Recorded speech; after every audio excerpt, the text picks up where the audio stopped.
One of the few games that everybody is looking forward to seeing as it pertains to 2021 is Guilty Gear Strive. And for those who don't know, Guilty Gear Strive was originally set to come out sometime this year in 2020, but it's been pushed back due to COVID-19, which has been affecting the development process of the game. So it's most likely we're going to see it next year. In fact, we are going to see it next year. We just don't know what the official release date is going to be.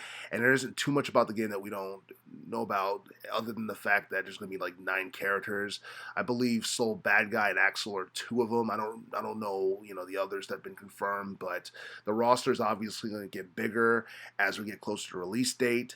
And this is going to be probably one of the biggest Guilty Gear games that we've seen since 2015 when Guilty Gear Xrd Revelator came out, and I believe that came out on the PS4. But even though that was a pretty good game, a lot of people have their opinions on what the best Guilty Gear game in the series has been since its inception in the late 90s.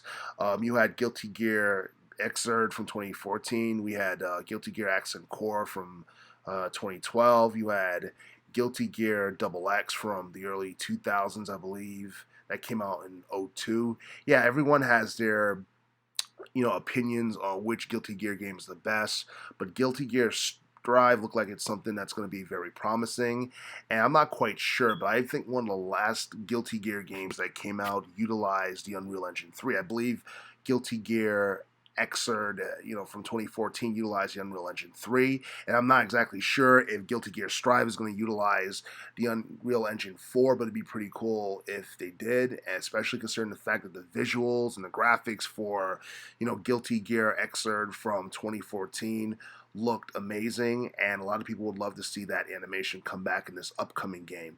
Hopefully we'll learn more about this game and details regarding game modes and new characters and all that other stuff before the end of the year. But as it currently stands, Guilty Gear Strive is definitely going to be one of the hottest fighting games in relation to 2021.